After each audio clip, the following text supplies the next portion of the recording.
Welcome to Life Gloss, a beauty podcast for sassy and seasoned women who have lived life and have a drawer full of lip gloss to prove it. We're your hosts, Susan Gerdeman and Hillary Clark-Mina.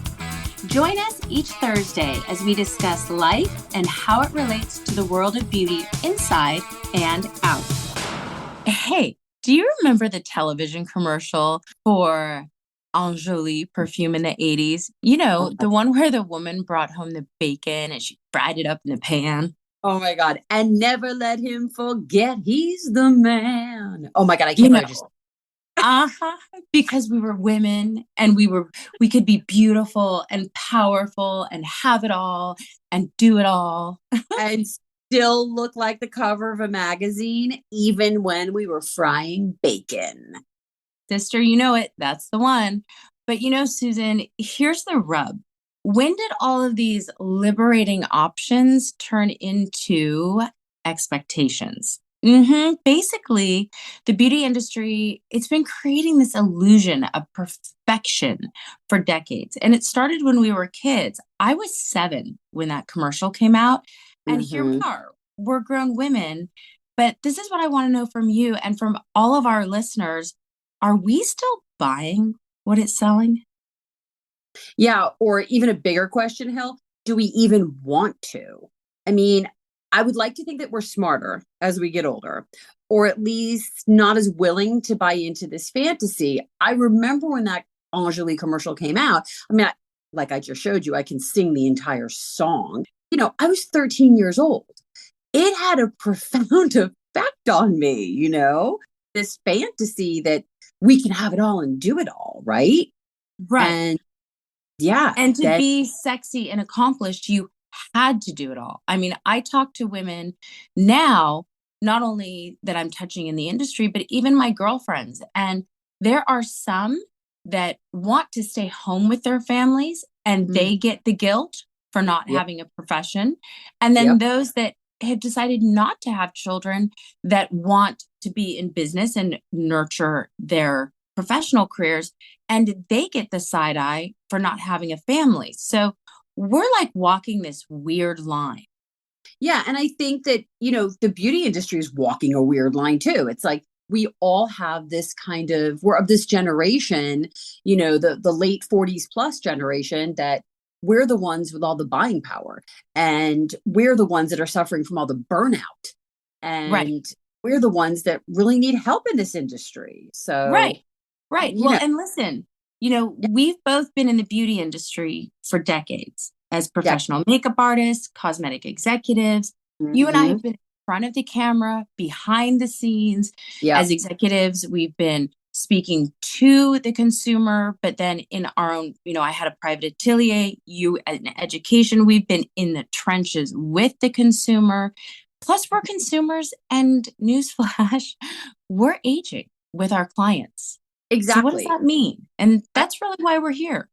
Yeah. And I think it makes us not only authorities on this beauty industry, but huge skeptics too, Hill. I mean, we've seen it all. We've done it all. We've used it all, not just on our clients or at work, but on ourselves. And I think we're at least qualified to talk about the beauty industry. So how it relates to women as we age, and what does all of this mean, and how do we change with it? And bigger questions as we go through episodes on our podcast of, you know, is the industry even changing with us? Are we all sort of going through this together? Are they for us? Are they against us? So many things to cover. And you bring up a really great point. I mean, it used to be just one generation ago, menopause was a bad word. It was over. You weren't sexy. You were a grandma. You were finished. You were done. Now, thank goodness, everybody's talking about menopause. However, I'm a little concerned with the silver washing that I'm seeing. So we're going to talk about that in another episode too. Yeah. I mean, everything we're going to cover, from silver washing, you know, green washing, the clean beauty industry. What does that even mean? So many things we want to talk about. I feel like so many things, so little podcasts. Like, it's just, I'm just so excited to go on this journey with you. So I'm thrilled. I'm thrilled to meet our community. I think we're going to, you know, we have so many people that we've known and that have grown with us over the years. Again, behind the scenes, in front of the camera, and we're Yeah. going to be bringing them on as guests. And if you're listening, tell us who you want us to bring on too. And trust me, we'll get to them. If we don't already know them, we'll get to them for you. I was going to say, I think everybody might be surprised who we know. So we've got some pretty heavy hitters coming up on future episodes, as well as, women that are friends of ours, and just women in general that all have the same thing in common. We're all aging. We all love beauty. We all love makeup. We all love skincare. But how do we relate to it now that we're older, wiser, and is it keeping up with us? Is the beauty industry keeping up with us? So let's talk about that. Let's talk about it. So let's talk about when we started wearing makeup and why. Mm. Let's see. I think if I remember correctly, I was about 13 and I grew up with my parents both, not in anywhere near the beauty industry. And my mom, especially, she's British and pretty conservative as far as her makeup. I just always remember her just lipstick and that was it. So I was not around beauty. I was not around the fashion industry. It's not what I grew up with.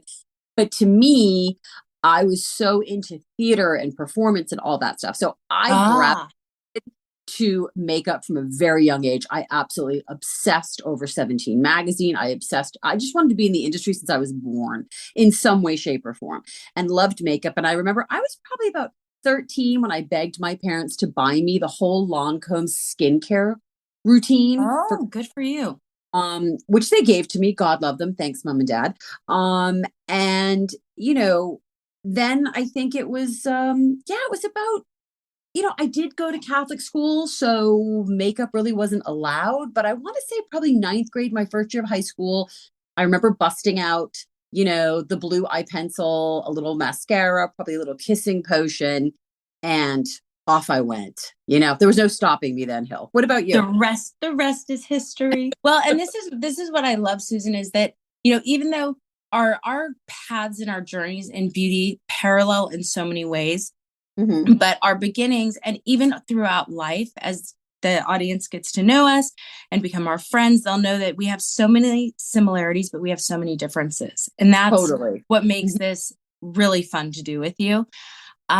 So I grew up in a beauty family. I'm a third generation beauty person. So I grew up around beauty. I grew up around makeup. It was always the business. It was always the jam, female entrepreneurs. But I wasn't allowed to wear makeup. It was like you can't even look at makeup until you're at least 13. Wow. And so I was allowed to wear mascara and lip gloss for dance. I swear half the reason I danced was so I could wear that damn makeup, I'm telling you, because I was not great, but I was not going to lose an opportunity. Right. Um, but so I first started wearing makeup.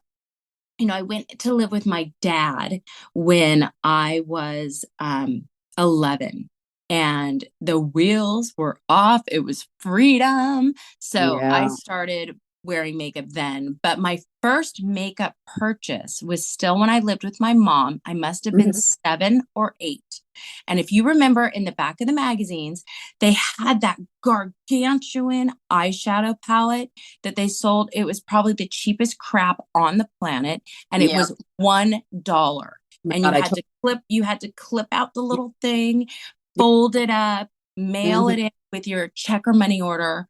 Yep. And I squirreled away and saved my allowance, snuck into my stepfather's office, quote unquote, felt like I was stealing a stamp, but I did leave exact change in its place. I mailed that little sucker off. And the Oh, second I put it in the mailbox, I was such a bad little criminal. I realized I hadn't thought it through oh because my it God. was going to get mailed to the house and I was going to be in trouble for buying makeup. That was my first makeup purchase. I remember thinking, oh, please get lost in the mail. Please keep my money. I'm going to be in so much trouble. My And God. Susan, the shadow palette never came. Someone cut my dollar. I Oh, know. I remember that, the back of the magazines and Mm-hmm. I that's where we clip stuff and like the weird inserts in the Sunday newspaper, like in the back of like Parade magazine, there'd Yep. be like in and get this, the beauty thing. And I was always begging my parents. And like I said, they had like zero interest in the beauty industry. My mom was just like, wash your face, wear moisturizer, put on a little lipstick if you're going out to dinner. That was it. Like I just was Yeah. not. So I think I was so craving it. And I was just from a young age, it was just my complete obsession. It's all I ever wanted to do was work, somewhere in and around this industry. Right. And just be a part of the whole glamour of the beauty industry. The whole other podcast where we'll talk about that it's not as glamorous as you might think. Oh boy. Yeah. Yeah. But I mean, like anything. yeah, exactly. Well, that's a big wake up call to the beauty industry. But I think your first purchase was out of the back of the magazine. And I probably had that palette hill. I probably somehow found a buck under my dad's recliner and like got that damn palette. But my first makeup purchase, and this is excluding, drugstore forays with all the girlfriends and spending all the time at the drugstore, looking at all the lip balms and, Bonnie chapsticks. My first real serious makeup purchase, and I remember it like it was yesterday, was going into, and if anyone's from the East Coast, you'll remember Jordan Marsh. And Jordan Marsh, or Jordan's as it was known, had a wonderful cosmetic department and a wonderful makeup department. And they had the Lancome counter. They had Jersey. I mean, I'm going, okay, I'm going, all right. And I remember I had money from babysitting and I went to the Lancome counter. And for anyone who worked for Lancome, any of you beauty advisors out there who worked for Lancome, there used to be an eyeliner pencil. I think it was one of their top sellers in the 80s, and it was called Peacock. And it was a teal eye pencil. And I'm laughing because I wore that damn thing so much. I think it's the only eyeliner pencil that I wore to a stub. Like it literally, I couldn't sharpen it anymore. If you look at my senior yearbook picture, there is this teal eyeliner that I'm wearing, and that is the damn Lancome Peacock eye pencil. I know Peacock because I know Peacock. I wasn't old enough to buy it. We're only a few years. No, we're only a few years apart. But when you're this young, it seems like generations. We're only 6 years apart, but it seems like generations. So I started babysitting really young. When I think back, I don't even understand it. But anyway, I started babysitting really young. And Susan, the only reason I babysat was so that I could look at everybody's mom's makeup. Now, I wasn't I wasn't being disrespectful. I wasn't like stealing. Nope. And it was heavy snooping. There was heavy snooping going on. And that's why that was my first foray and the first time that I ever saw Peacock by Lancome. I still remember the woman's name and house and the fragrance she wore. And it's such a popular color. But it's so funny that you say that about, the careful snoop, right? I mean, I think that's the sign of a real, beauty industry person is that we just always want to know, like, especially back then, right? In the 80s, like those moms were glamorous. Like there was some serious makeup going on back then. And just to like look at them, and I would think to myself, there I was in my school uniform, babysitting after school, just like, what are they wearing? What lip gloss is that? Like, it was just like time for makeup, which is my next question to you, Hillary. 80s makeup, right? I mean, when we were coming of age, in the 80s as, young teens and young women, sort of this first foray into the beauty industry. What do you think about, the makeup then? Quality, shade ranges. Let's talk about that for a minute. Like, versus what we have going on today. Sure. So I had a really interesting, great shift in my beauty life then, because my mother had gone from, working with and owning mostly Merle Norman as I was growing up to all of a sudden she was, for men, I know, really.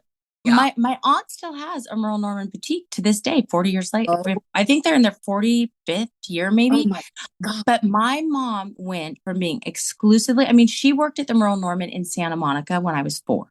Oh Okay. my She managed that store. Now wow. she went, and then when I was 6, she went from being a Merle Norman lady to being a Chanel woman. Oh boy.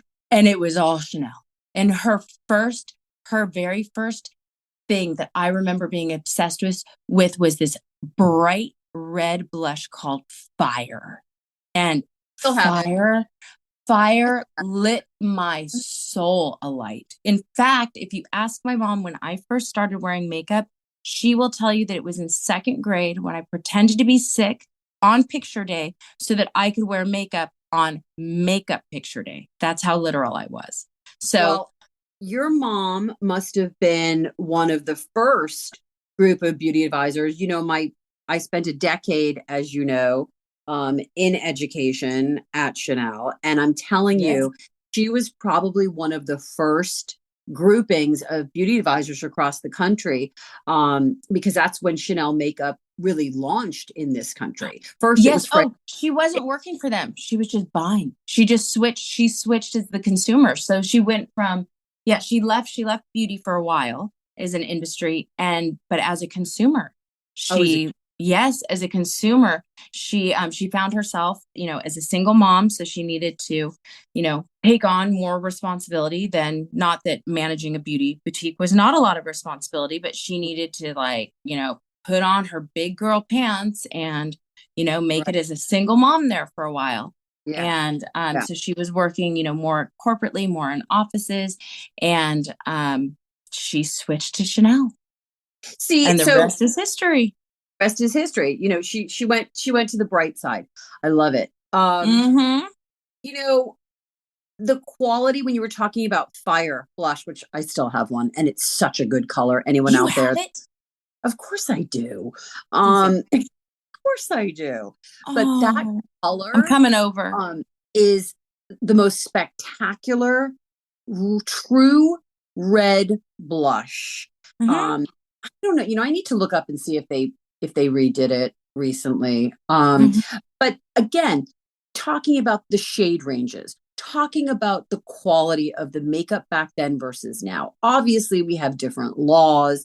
There's different pigments. We've come so far with ingredients and sort of the unmasking of ingredients. What's good for you, what's bad for you. But the Well, and the quality, performance and tech yeah, has evolved so much. I it mean, evolves we so can do much. inverted emulsions now, and Yeah. it's just incredible what we can do. Yeah. And this is really almost another podcast. I mean, we could talk forever. Definitely. We will. Don't worry, guys. We will. We'll talk about ingredients. We'll talk about quality. We'll talk about shade ranges. We'll talk about, you know, um, being inclusive. We'll talk about, how much the industry has changed over the past 40, 50 years. And my God, has it changed? Nowadays I go on, and I'm sure you do too, Hill. If you read someone's blog or you see someone on YouTube or whatever, and I try to keep up with the trends as much as I can. Um, there's so many people are so critical, but they have to remember that there is a history, and we have come a long way, and we still have a long way to go in the beauty industry with our standards and all of that and shade. Amen. Um, Amen. Absolutely. And we're but also going to approach this from the brand perspective too. I mean, I've been in yes, product development for so many years now. What a lot of people don't appreciate when they're demanding 40 shades from an indie brand is that when you're buying in, and everybody wants to be inclusive, that goes without saying, particularly in this day and age. And even back then they did. It just wasn't affordable. It became a chicken and right, the egg, especially in the 80s correct. and the 90s.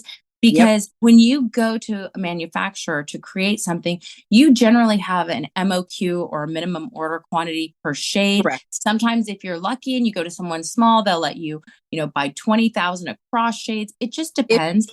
But then right, you have to get the buyers to bring it in the store because a correct. lot of times they'll say, "Oh, the deeper shades don't sell. We're not going to buy into that." So sometimes, sometimes the Yeah, brand is trying to do the they're right thing, but the vendor is correct. limited in how they have to spend. We're going to get into all of that. We because there's so much behind the scenes that I think women Mhm. out there listening to us that are beauty lovers, makeup lovers, skincare lovers, whatnot. There's so much behind the scenes, our friends, that you don't even know. And we're going to try our hardest to be, as transparent as possible and let everybody understand that there's a whole reasoning to sometimes the way things are, whether we like it or not.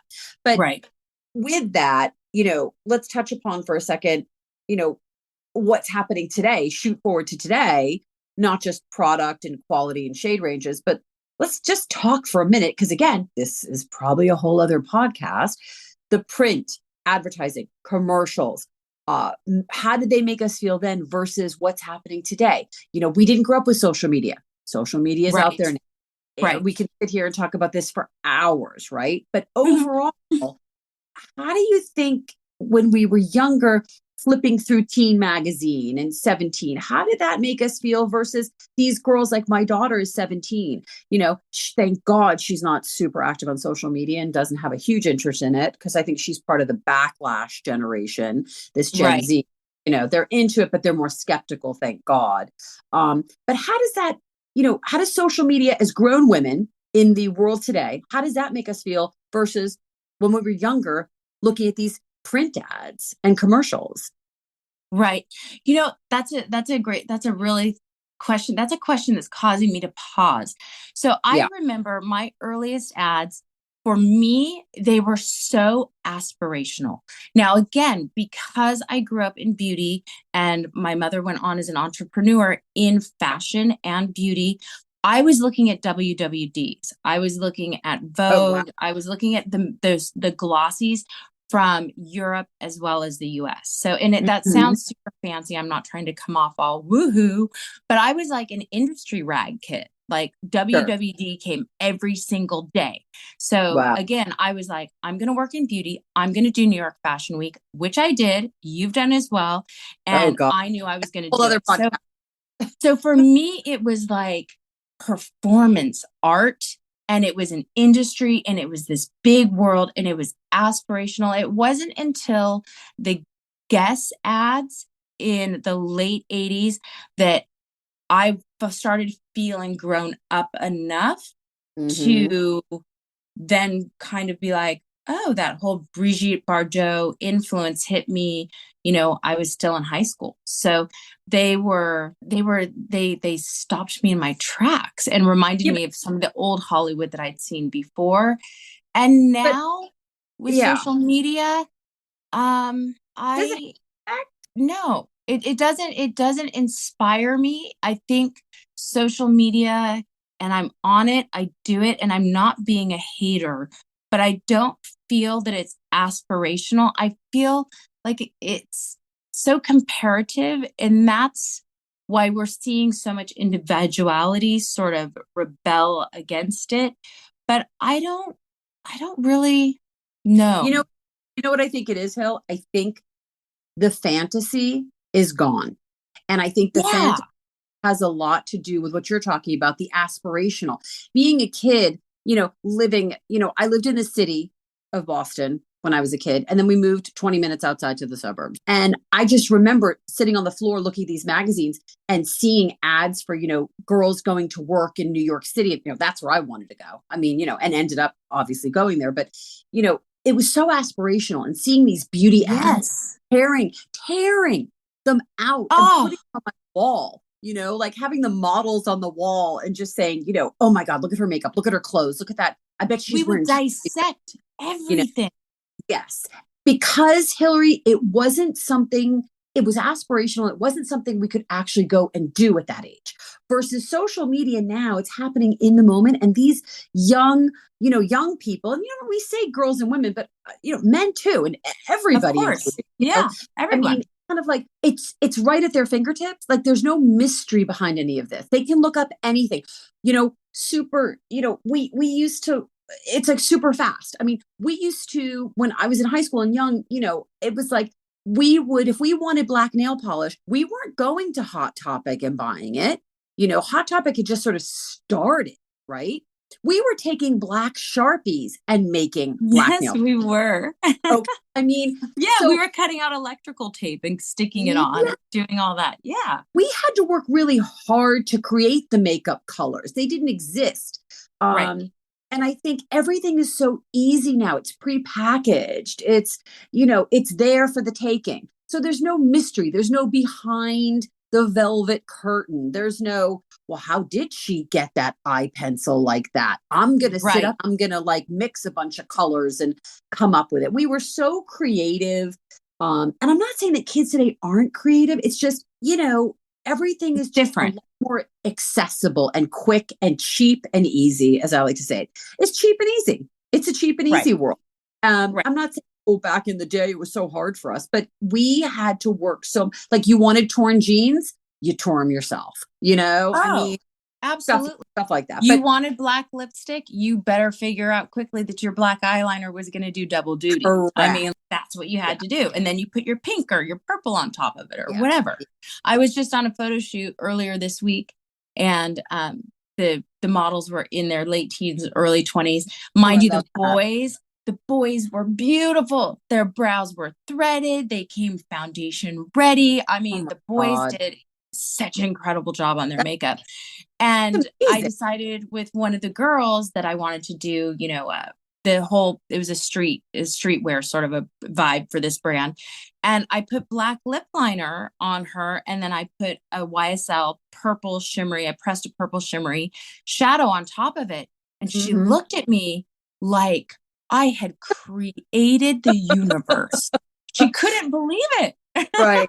Right. Yeah, because to your point, they're used to just like going online and saying, "Oh, okay, let me find that color," and then they can just buy it and have it delivered to their house Yeah. like same day prime delivery. So Yeah. it's really, it's such a different world. Yeah. Yeah. And And the I stylist standing behind her, she was like, "Oh my gosh, I didn't know you could do that." And I again, was like, "It's all pigment, baby." it's part of being a little bit older and knowing Yeah. sometimes, believe it or not, a little bit more Yeah. younger generation. Sorry.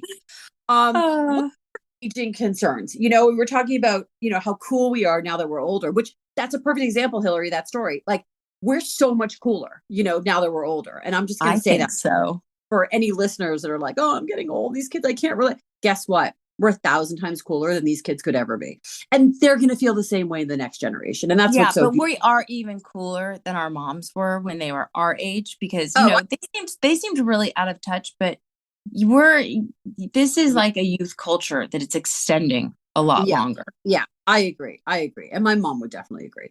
Um, Can you hear me kicking and punching in the background? I'm never gonna grow up. I get old. I Yeah. mean, but I I mean, love it. I love it though. what I love the lines. I love some of the I wrinkles. do. Not Oh, all of them, but some I of them. live for it. I love. I'm always saying to my daughter, like, do you want to go makeup shopping? And her, again, another podcast, but her generation is just not as into makeup with our aging concerns. Does the industry today address them realistically? Are we having our needs addressed? Such a loaded question, isn't it? Like, are we? Yeah, I think my long silence says it all. Yes and no. Yes and no. I like the fact that there are more accessible treatments at home. We can do, we're seeing some light treatments at home. We're seeing some lasers at home. There's a big margin and a big gap between expectations and reality. I also, as a medical esthetician, I get really prickly about, no pun intended, about some of like the at-home micro needling, some of the Oh, at-home dermabrasion. We can go on yeah, and on about that. You guys are going to yeah, love to hate me or hate to love me, one or the other. yeah, yeah, But we're going to go deep into like, don't burst your capillaries, don't yeah, stretch your yeah, collagen. Like yeah. there's just so much that, we need to be aware of. I think, we're addressing it. One thing that I noticed, because I did live in Europe, living in Switzerland for a period of time, and between Switzerland, San Francisco, and Los Angeles, I Mm-hmm. really have a great respect for the way that European women approach maturing. They are graceful. They take it full on. They Yep. are beautiful, clean, Yep. sophisticated, refined, Yep. manicured looking, but Yep. there is not an air of desperation. And I get a little bit of desperation, but I also live in Los Angeles. So Yeah. Yeah. you're on Well, the East Coast, I'm on the West right. Coast. Right. So Right. Right. Right. And I'll be in Europe over the holidays, so I will do some social media postings from there and kind of like get a vibe and see what's happening even now with mature women in relation to beauty, and take a look at some different brands. yeah. Speaking of which, what brands right now, really quick, as we launch into the second portion of our podcast and talk about products, what brands can you think quickly off the top of your head right now are doing a good job meeting our needs for mature women, like super fast? And I know we'll leave some out, but I can think of, Well, I'm not okay, go ahead. I mean, I can think of like, you know, Westman Atelier. I think Gucci Westman's doing a great job in the luxury division. Obviously, your usual suspects, Sicily, Chanel, your luxury high end brands. As far as, the mass products, or I should explain, mass being drugstore, class being luxury department store. Yep. I think, Yep. you've got the La Roche-Posays of the world. I think Revlon, Maybelline, some of those are doing a pretty good job addressing some of the needs. CoverGirl, I know, with the ageless line, is doing a really good job. What do you think? So I think that we're seeing a lot. We're seeing some things that do address age. Again, I get really touchy here about silver washing Yep. because it pisses me off a little bit. I feel like Mm. we're just servicing a category. Again, this goes into my product development background where I'm like, quit servicing categories and service needs, I agree. because the same ingredients will work on some of the same needs, and you guys are selling people so many things that they don't need. So I get a little hot and bothered here.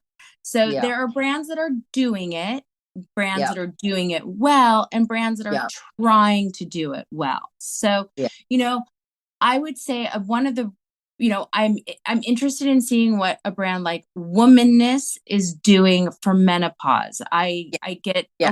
I have a lot to say there. Yeah. I really like what I'm seeing when we start talking about nourishing and loving our skin. For so long there, it's like we were beating the wrinkles out of it with Yep. too many acids. We were Wait. killing our barriers. Women were Yep. frying their skin. I was Yep. dealing with clients all the time. They were coming Yep. in, their skin was smoking. And I'm like, guys, you Right. can do a laser, you can do a peel in office, but every single day, if you're overdoing it with your acids and your this and your that and your scrubs and your exfoliants Yeah. and your skin cycling, you are creating inflammation. Yep.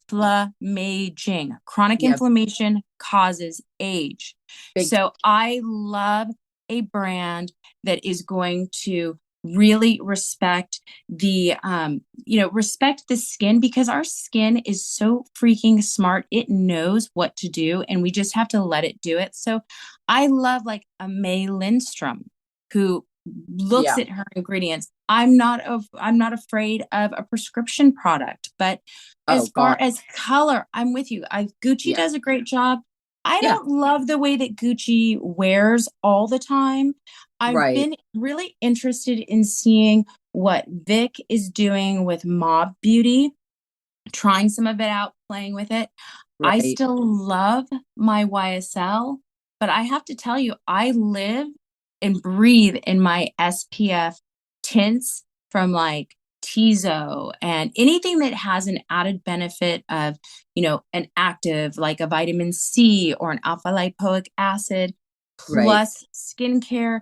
If you give me a little SPF, if it's physical, you're going to make me even happier. So Right. think Right. you can I got a little hot and bothered there. I know. But you know what? Listen, you're obviously dying to glossip, as I like to call I it. am So trying to let, glossip. let, Yes. let's glossip, Hill. This is the portion of Okay. our podcast Yes. where we sort of segue from the life of Life Gloss into the gloss of Life Gloss. So life and then gloss. So the gloss portion of our podcast, we always want to end it with talking about some of our favorite products, some things that we're using on ourselves, on clients, and in general. So let's gloss up a little bit. Are you a lipstick lady or a lip gloss lady if you had to choose? Well, if you're going to pin me into a corner at this phase of my life, I'm going to go with a gloss. Of course, we're going to, we've talked about the 90s. It was all about the lipstick. But unlike you, I'm a little bit younger, but unlike you, I You am just stop saying that. experiencing lip lines. Oh, I'm complimenting you here. You don't have lip lines. No, My no, friend, I didn't I, do my anything. I friend, swear. I have, swear. I I didn't know, do anything. I I swear. know. Like it's just I don't know why not. I really should, but yeah, that's not my issue. So Yes. I'm 100% gloss. I was 100% lipstick my whole life, matte lipsticks. Honey, I am as glossy and as shiny and as slick as a road after the rain. Like I love a gloss. I just think it's so sexy, it's so Oh beautiful. yeah. I mean, I don't I've know. been, I I've think been, need to tell us what they are. Like, you know, are you a gloss lady? I'm a Or gloss. yeah, me too. I switched to gloss in my 30s. That's what I'm saying. Like, are we on to something here, Hill? Like, do we all switch from lipstick to gloss, or are any of you listeners out there like still die hard lipstick ladies? Like, or are you just like nothing? It's like lip balm, you know, I'm done with it. I'm not interested in any of it anymore. I mean, there's room for everyone here, There's room for everyone here. And room trust for me, when I first started seeing lip lines, that was a little bit of a panic for me because it really yeah. changed the way I had to approach beauty. And I did give up on a lip for a while. I'm going to tell you, all of you ladies with lip lines, really quickly, Urban Decay has a 24/7 waterproof lip liner. It's clear. Mm. So it gives you Ooh. like that little barrier. But for a Ooh. long time, all I was wearing was the Paracone No Makeup lip in the original pink. It's an SPF 15. It actually was designed by the color of babies' cheeks. All babies have the same color of cheek, pink. It's really an interesting study. We can dive into that later. So cute. Regardless of skin tone, ethnicity, that rosy glow. And this was designed for that. I had a period of time where that was it for lips and cheeks for me. I was Okay. like, I'm backing away because So let me nothing is making me look good. do rapid fire then, where we just have, a few minutes left. Yes. Favorite mass lip gloss, meaning drug. Oh, I love the Fat Oil in Supermodel by NYX. It's like the That's best Dior dupe. The flavor, fragrance isn't the same, but it's a total Dior dupe. The Fat okay. Oil. Is Maybelline Lifter Gloss. I think they Ooh. are doing an incredible job with those lip glosses. They look luxury. They feel nice. They're heavy. I think they're like a really good gloss. I tend to wear nudes and very light colors on my lips now. So I love the color Moon in the Maybelline Lifter Gloss. Check it out if you are a Okay. lady, something more clear, light. I think Moon is super pretty. Favorite class gloss. What is your luxury favorite? Well, I would have to say my Paracone that I mentioned earlier straddles between a balm and a gloss. Yeah, you love Uh, that. yes. And being in product development, I'm always working on something. Right. But I do still love my Glossamer by Chanel. I have been known to hunt down expired shades. And Or I or call me and ask if I have any sitting around. do you Uh, remember? Do you remember when we used to, well, I don't know if I can talk about yeah. it. Yeah. You Well, remember. I remember, honey. I remember it all. Chanel Glossamer, still my Mhm. favorite. Hands down, will always be my favorite luxury lip gloss. Current favorite color I'm wearing is 728 Nafe. It is the most beautiful, beautiful, just soft, clear pink. I just love, love, love, love, love it. They need to send me like a box of a dozen. What's your favorite clean? And I hate, we're going to talk about this clean beauty. We're going to talk about We clean. got to talk about that, but I can't think of another word right now. But what's your favorite quote unquote clean beauty So gloss? I love La Bouche Rouge That means the red Ooh, lip in yeah. French. They are not only But yeah. clean, quote unquote, but they're also sustainable. So you Right. can check them out online. They are Yeah. now available in the US. They make Yeah. these beautiful, shiny balms. Excellent, Mm. beautiful. Well, they discontinued my favorite, which was the agave lip mask by Oh, Bite. Like I was heartbroken. I know what happened. That was such a good product. I don't I know, re- Suze. We got to talk about this. We might we gotta need to do something. Yeah, I really like Lawless. Anybody into Mm. Lawless out there? You can get them at Sephora. I really like Lawless. Forget the filler. I think that's a really nice lip gloss. There's a color Rosy Outlook that's just like clear. It looks like your lips. It's kind of like just a really pretty, almost like a clear touch pink. It's kind of like by Terry lip balm. Has that beautiful sort Oh. of clear pink. Mm-hmm. It's like a baby pink, but not really. It's like that lovely clear pink. But Lawless is nice. My only issue with them is, and I think she's addressed it because she recently launched the queen size, the big size, because the size of them is so tiny. I was going through them like crazy. Oh, So I'm glad she addressed that because there wasn't enough product in the gloss. But that's a really nice gloss. I like that a okay. lot. I'm going to check that out. Now that you're speaking about packaging, I didn't mention Make. So Make Beauty, Mm-hmm. Make incredible, incredible lip gloss, but the doe foot doesn't hit the bottom of the tube. So I'm leaving a Uh, quarter of the lip gloss in there. yeah. And I love it so much. I go through it so quickly, but it makes me angry. Fun So, and makes uh-huh. you. Okay. Um, I don't know. Maybe we should do a gloss.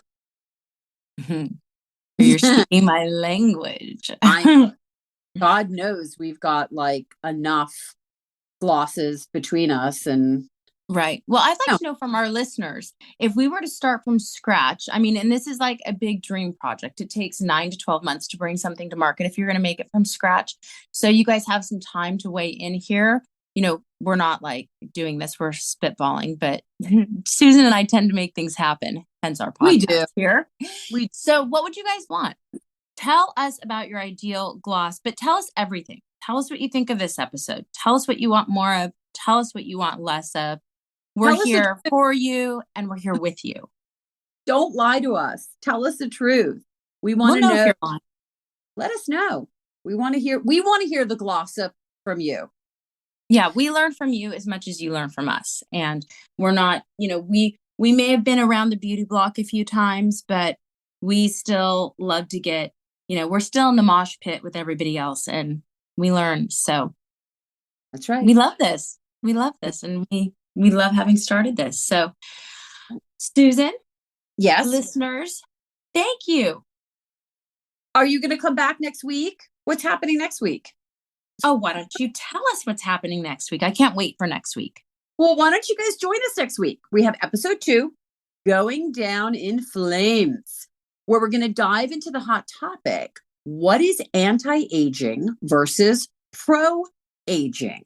Talk about a trending topic right now out there. Pro-aging versus anti-aging. Yeah, What else? anti-aging is actually a quote unquote a bad word in Allure magazine. They banned it from print. Yeah. And we're going to talk about how we feel about that, and what is pro-aging? Like, is it a good thing? Is it not a good thing? We want to hear from you too. So this is a hot debate right now. We're gonna talk about it as we go down in flames next week. What else are we gonna look at, Hill, next week? Well, we're going to talk about fighting it versus acceptance. We're going to talk about staying true to who you are and what is your beauty journey? What does it mean? And who's serving us out there? So meanwhile, find Life Gloss on Instagram and TikTok at lifeglosspodcast.com and on our website, lifegloss.com. You just might catch us live on TikTok. You never know. All right, everybody. Susan, stay glossy. Hillary, stay glossy.